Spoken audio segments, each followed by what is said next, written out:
নমস্কাৰ বন্ধুসকল, আপোনালোকৰ কাৰণে মই এটা সুন্দৰ ভিডিঅ' আনিছোঁ। চাওক আপোনালোকে, আজি পবিত্ৰ ঈদ উল ফিতৰ।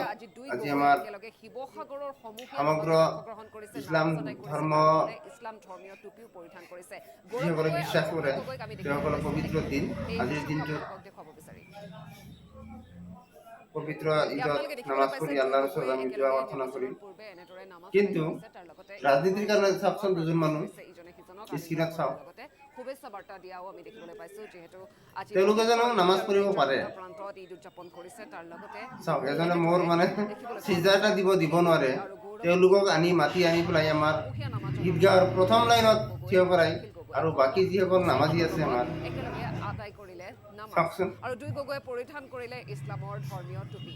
ঈদৰ দিনাই এনেদৰে বাকী যিসকল নামাজি আছে তেওঁলোকৰ নামাজ নিৰ্বাচনৰ পূৰ্বে আল্লাহৰ মুঠতে সম্পূৰ্ণ নহ'ব, মানে এনেকুৱা কাৰবাৰ কৰি আছে। এজন হ'ল আমাৰ প্ৰাক্তন সাংসদ আৰু এজন হ'ল আমাৰ বৰ্তমানৰ বিধায়ক। তেওঁলোকৰ কাণ্ড জ্ঞান চাওক। ঈদ উদযাপন কৰিছে। ইয়াৰ দ্বাৰা প্ৰমাণ হয় যে লোকসকলে আৰু তাৰ ইহঁতে যে মুছলমানৰ ভোট নহ'লে শিৱসাগৰৰ সমূহীয়া নামাজত এনেদৰে জিকিব নোৱাৰে, সংসদত যাব নোৱাৰিব, কৰিছে একেলগে। তাৰ লগতে তাৰে প্ৰমাণ চাওক। ইছলাম ধৰ্মীয় যি টুপি, সেই টুপিও তেওঁলোক দুইজনে পৰিধান কৰা আমি দেখিবলৈ পাইছো। নিৰ্বাচনৰ পূৰ্বে তেওঁলোক দুইকে একেলগে এতিয়া দেখিবলৈ পোৱা গৈছে। শিৱসাগৰৰ এয়া চিজদাটো দিব নোৱাৰে, চাওকচোন, চিজদাটো দিব নোৱাৰে।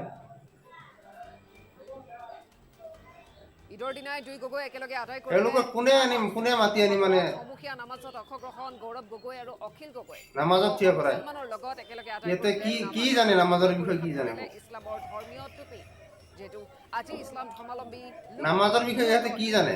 আৰু ৰোজাৰ অন্তত যিহেতু ঈদ উদযাপন কৰা হৈছে, আৰু দেখিবলৈ পোৱা গৈছে শিৱসাগৰত এয়া দুই গগৈ একেলগে মই নাজানো আচলতে এইটো আমাৰ দেখিবলৈ পোৱা গৈছে। কাৰণে কিমান ভাল হ'ব বেয়া হ'ব, নামাজ আদায় মানে তাৰ লগতে কোনোবাই হয়তো ক'ব যে আমাৰ সম্প্ৰীতি মিলামিতিকে থাকিব লাগে, ঠিক আছে, কিন্তু আমাৰ ধৰ্মীয় আজি পবিত্ৰ আমাৰ পবিত্ৰ দিনত আমাৰ প্ৰাৰ্থনাৰ সময়ত ইহঁতে প্ৰাৰ্থনা যে কৰিব নোৱাৰে, কিন্তু তথাপিও ইহঁতক মাতি আনি যে প্ৰথম লাইনত থিয় কৰাই, বাকীবোৰৰ নামাজ যে নষ্ট হৈ আছে, সিহঁতে এইবোৰ মানে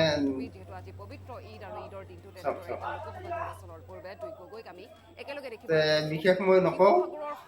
মোৰ ভিডিঅ'টো মানে মনত আহিল মোৰ প্ৰশ্নটো, যে আচলতে এনেকে পাৰি নে নোৱাৰি। এইটো আমাৰ আলেম ওলামাসকলে ভালকে জানিব। হয়তো আমাৰ দুজন নেতা আহিছে, নেতাসকলক কোনে মাতিছে সিহঁতে জানিব ভালকে।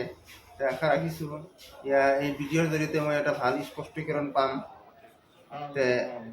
আজিৰ কাৰণে ইমানতে। আপোনালোকৰ সকলোৰে দিন শুভ হওক। আজি ঈদ উল ফিতৰ, আজি বিশেষ একো নকওঁ। পৰৱৰ্তী কিবা কমেণ্টত কিবা ফলাফল পালে পৰৱৰ্তী নেক্সট ভিডিঅ' লৈ আহিম। ধন্যবাদ, নমস্কাৰ, আসসালামু আলাইকুম।